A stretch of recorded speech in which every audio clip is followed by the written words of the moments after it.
Hey y'all, what's up? Welcome back to my channel, or welcome to my channel if you are new. My name is Cristin, and today I'm going to be telling you guys my birth story for baby Ira. So he is almost 3 weeks old. He was born May 10th, 2019, and time's going by so quickly. So he's going to eat his bottle, and we're going to talk about my birth experience for baby Ira.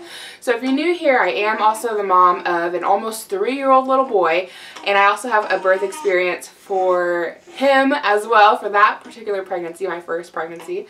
This is my second kid. So if you guys want to see my first pregnancy experience or birth experience, I can leave a link to that below. That one ended, I was trying to have an all-natural delivery, and that one ended with me having a C-section. So because I had a C-section with my first kiddo, I ended up having to have a C-section with my second. I have a whole video talking about why I had to have a repeat C-section for this guy, so I'll leave that video linked below if you want to check that out. So, my birth experience for baby Ira. Things went really well. I've heard from several people that a planned C-section goes so much more smoothly than an emergency C-section, or I should say an unplanned C-section. My first one wasn't an emergency, but it was like heading in that direction. So they're still right. Like, this pregnancy and this birth experience was absolutely amazing. Like, I only ever wanted to really have 2 children. I chose to have my tubes tied, so this is my last kid, at least biologically, and yeah, I really wanted to have a positive and good birth experience with at least one of my kids, because the first one was a train wreck. So with this guy, they let us choose our due date. They gave me like within 2 weeks time frame that I could pick from. We decided to go with May 10th. My official due date was May 20th. That would have been my 40-week mark. They like to deliver about 2 weeks, 1 to 2 weeks before then, just to make sure you don't go to labor, but they also want to make sure that like you're full term. So like 37 weeks is considered full term. I delivered him at, I think, about 38, almost 39 weeks, if I'm not mistaken. And he came out perfectly healthy, no problems. So yeah, they let us choose our due date, and we chose May 10th. We chose May 10th because it was a Friday, and because my husband was going to be taking off 2 weeks of paid vacation so that he could be here with us as we adjusted and as I healed up from having a C-section, because we weren't exactly sure what we were getting into. With my first delivery, it took me like almost a week or more before I could like get up on my own. Like, it was horrible. So we wanted to make sure that I had help this time. So he took off a full 2 weeks to be home with us. Plus, the last time he just wasn't able to take off 2 weeks. He was only able to take off 1 week, which I was thankful for, like anything I could get. But this time we got 2 weeks off, which was awesome. So yeah, we chose May 10th. That way he would only have to spend one, hopefully, and this is how it did work out, but only have to spend 1 day of his vacation time in the hospital, and that was Friday. And then Saturday, Sunday, he typically has off, and we went home on Sunday. So we went to the hospital May 10th. I had to be there at 5:30 in the freaking morning. Oh my goodness.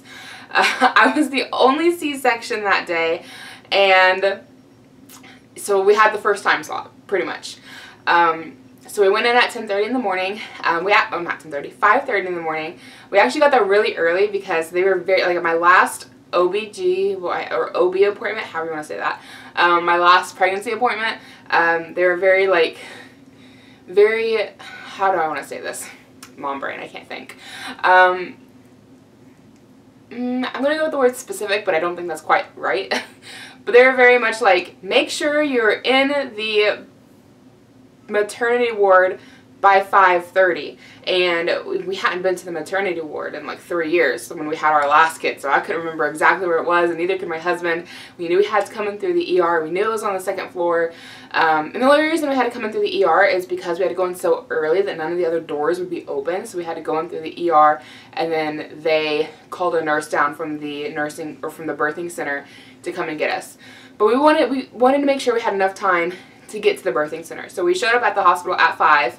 I hate being late to anything. If you guys have been watching me for a long time, if you've seen any of my car vlogs, especially the most recent one I did where we went to sign my 3-year-old up for preschool, and we showed up like half an hour early. We had to sit in the car for like 30 minutes.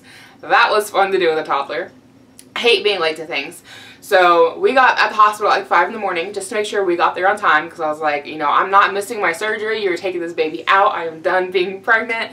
And when we got up to the maternity ward, the nurses were all shocked we got there so early, and they were like, oh, we're so glad you're here. We're so glad, you know, that you came early. They said, we're so glad you came early so we have time to get everything done. And my husband said, do people show up late for their C-sections? And she said, yeah, it happens a lot where people just show up late. Excuse my dog. My cat is here as well. But they're like, yeah, people just show up here late all the time, and then they wonder why they don't get to surgery on time. And it's because we don't have enough time to get everything done that we need to do before you can go into surgery. So I may have ended up having my surgery a little bit earlier than was planned. I'm not exactly sure, just because we got there so early. But they got, like, at the very least, we got into surgery right on time. They had to do paperwork. There was all kinds of things that had to get filled out, so that was fun.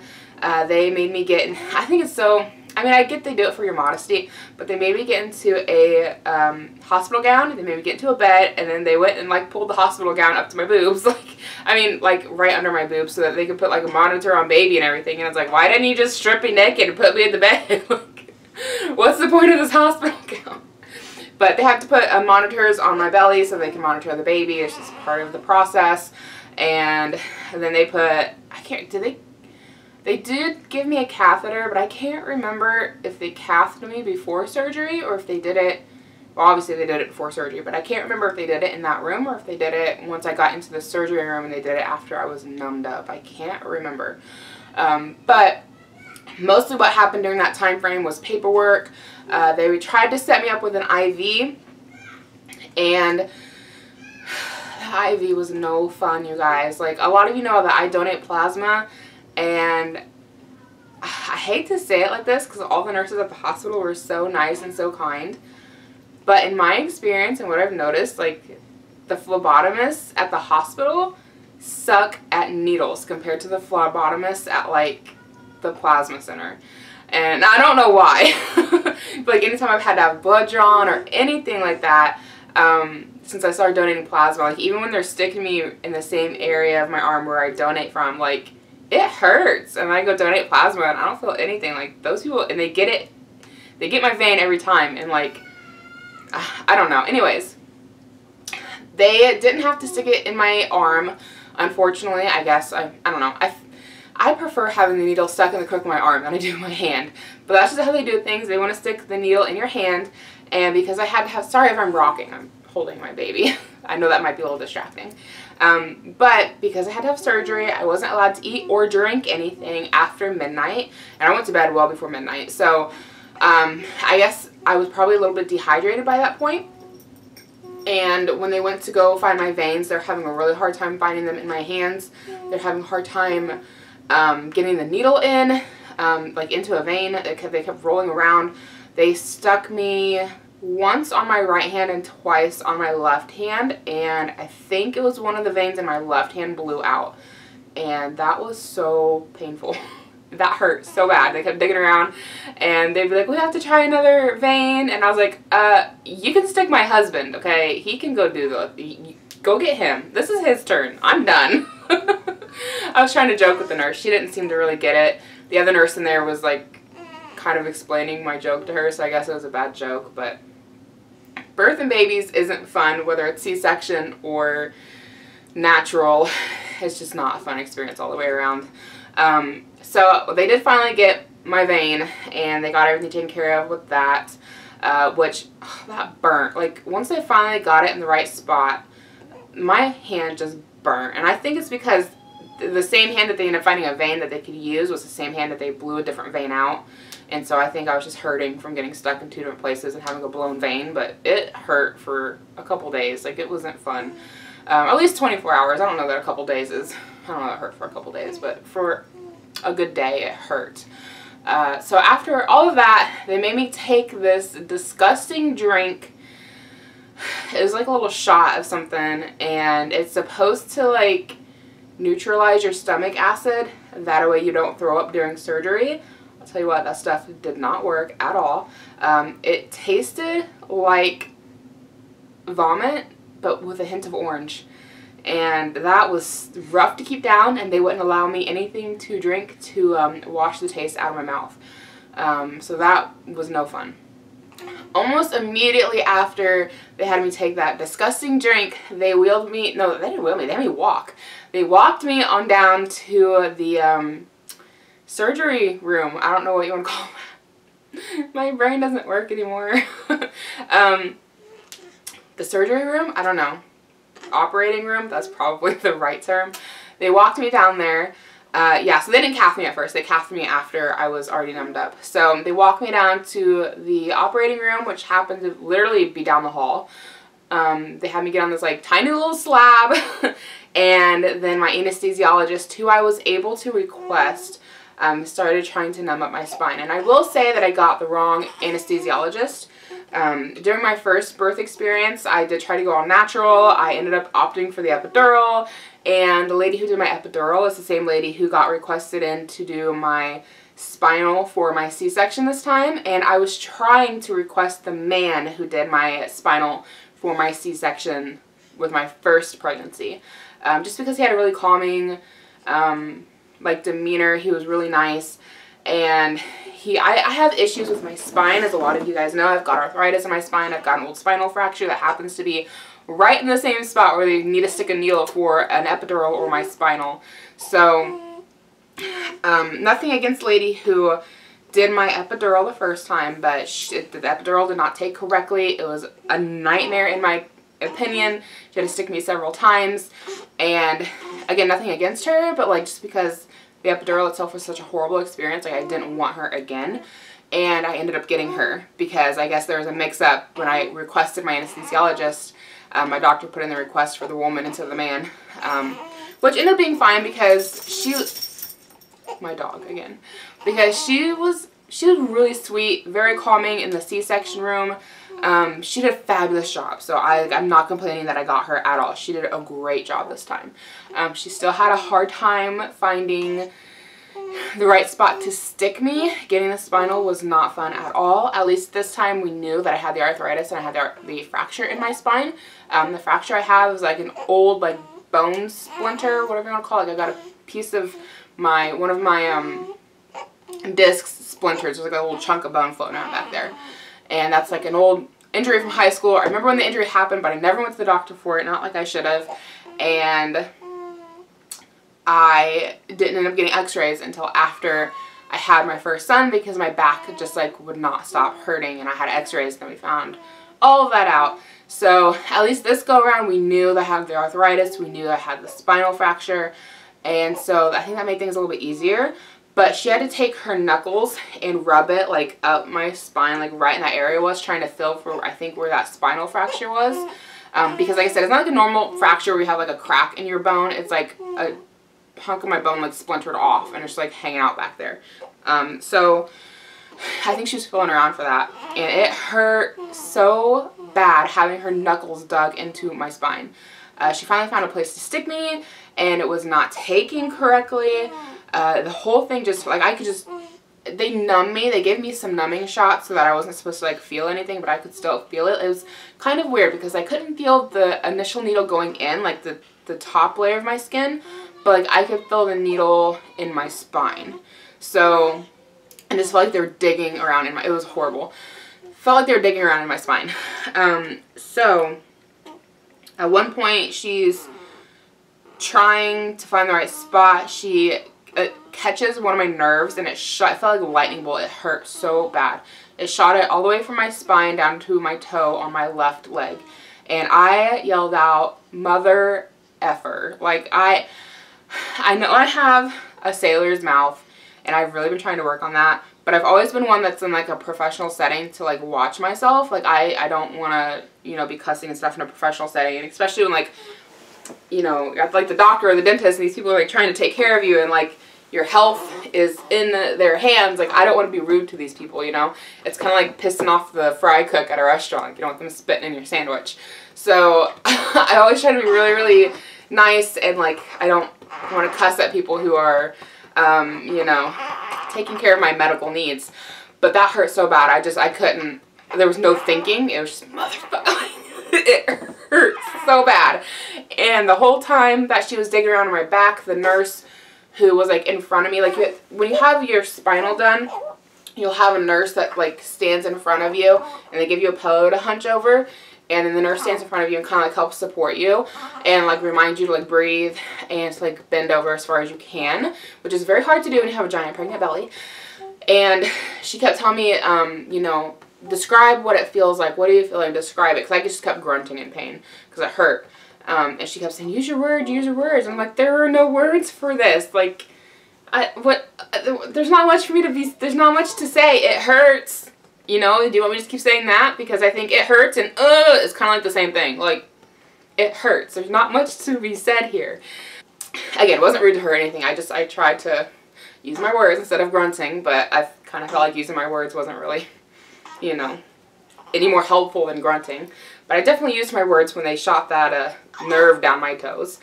So after that didn't work, she switched out to like a different medication, and she stuck me again. And I think this time she was going more for the right side of my body instead of the left, and this one took. And thankfully, this one took, and I know the way that I'm describing it sounds like it took forever, but really it didn't. The whole thing of her trying to get my spinal in probably took, I don't know, maybe 5 minutes total, which in the whole scheme of things isn't that long, but when it hurts, it feels like forever. So she finally gets it to take, and when she gave me my spinal, she actually gave me something. She said she was putting something in my spinal that would help with my anxiety. Which I'm not really sure how that works going through your spinal, but it worked wonderfully. It cured any anxiety that I was having about the whole procedure. But the spinal took, they laid me down, they had me flat, and I started feeling like I was going to vomit. And this was a little ways into the procedure. They started, you know, cutting me open and doing everything they had to do. They also removed a couple skin tags for me, which was lovely. I think I mentioned that a couple of videos ago, that I was having some skin tags removed during my C-section. So, you know, any ladies out there getting ready to have another C-section and you've got some skin tags hanging around your lady bits, you might talk to your OB about having them removed, because my firstborn son gifted me skin tags. This kiddo didn't give me any, but my first one did. So they were removing the skin tags and all that stuff, and I started feeling like I was going to vomit. Like, it just was hitting me. And so they like handed me the pail to hold on to, and like they have your arms out on like this, like you're laying on, it's almost like a cross. Like they have you on this bar, like not bar, on this flat little table, and then there are like more skinny little table or whatever things going out this way for your arms to rest on. So you're kind of like in like a, almost like a cross kind of position.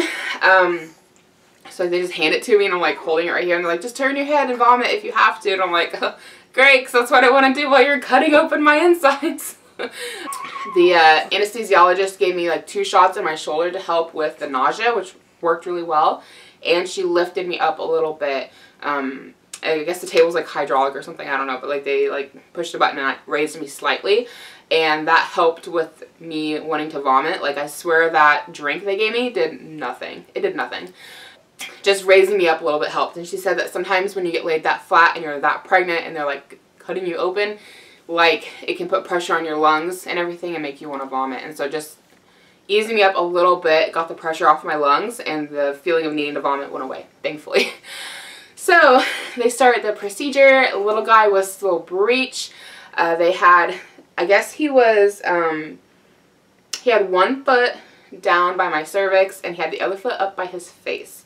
And he was laying somewhere like, I don't know exactly how he was laying, but I'm going to guess just based on how he laid a lot. I had my, on my right side, I had my placenta on my right side, and I'm pretty sure he hung out a lot with like his head here, his butt here, and then his feet down that way. And when he was born, I'm guessing he was in the same position, but he had 1 leg like pulled up to his head. So they had to get him situated, because he was like, he hung up high my whole pregnancy. You guys probably noticed that if you watched any of my pregnancy update videos. He was very high. He never dropped. He he came out one foot at a time. They had to like rearrange him and pull him down, pull him out. He came out. He was perfectly healthy. And I remember at one point when they very first started the procedure, I think it was after they did the skin tags and they were starting to like cut my belly open. I remember laying there and thinking about the medication they gave me that was for anxiety and thinking, yeah, that stuff is working, because this could hurt right now and I wouldn't care. Like, I was so chilled out about everything after getting whatever that was she put in my spinal. Like, I didn't care about anything. And so baby comes out. I kind of get to see him a little bit. They whisk him off to the other side of the room with my husband. One thing that was nice was that before the procedure started, they like pointed me over to like the baby station, and they're like, this is where baby's gonna go. Baby's gonna be over here. So that was really nice to just kind of know, you know, what was gonna happen, what was going on. Once he came out and I couldn't really see him, like they tried to show him to me, but it was horrible angles. I was like, I'm just gonna take a nap, whatever. So I just like closed my eyes and I pretty much slept through the rest of my C-section. Which happened with my firstborn, but I thought I slept through that C-section because I went like 24 hours without sleep and all the laboring and everything. I thought I just passed out because of that, but I'm wondering if they didn't give me that anxiety medication in my first C-section as well. So it went really smoothly, really easily. It didn't have any problems. He came out perfectly healthy. He was 7 pounds and 13 ounces and 20.5 inches long. So long little boy. He's definitely chunked up since then. He's, I can't remember what they said at his 2-week appointment, but he's over 8 pounds now. So he's doing great. I've healed up wonderfully. I guess I need to do a postpartum video for you guys, but I will be 3 weeks post-op here this Friday. And I swear, like, at the end of my first week, like, I pretty much felt back to normal. I felt great. But I will do a whole video talking about postpartum and all that stuff, you know, at a later time. So keep an eye out for that. But that is everything for my delivery story. Everything went really, really well. During recovery in the hospital, I was a little out of it from all the medication. I said some wonky things. But I'll talk about all of that in my next video. So I'll give you guys a quick look at little baby Ira, and then we will wrap up this video. So little man is sound asleep right now, but, well, you know, except for this little hand.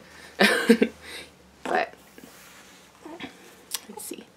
There he is. Oh, my sweet boy. My sweet boy. That is baby Ira. I think he looks like his daddy, but he definitely has my lips. He's got my Cupid's bow. Yes, you do. You got mommy's lips. But otherwise, you're daddy's boy. You look like daddy. Yeah, I know. He's in a swaddle right now because he just had a blowout, and my toddler is napping in the nursery, and there's no way I'm opening that door. So he's hanging out in a swaddle and a t-shirt until Big Brother wakes up from a nap.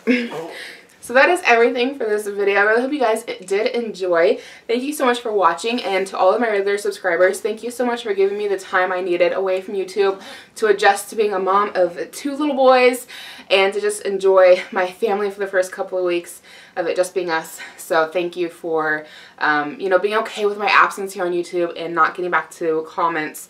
I normally like to respond much more quickly than I did, but like I said, I took a couple weeks off.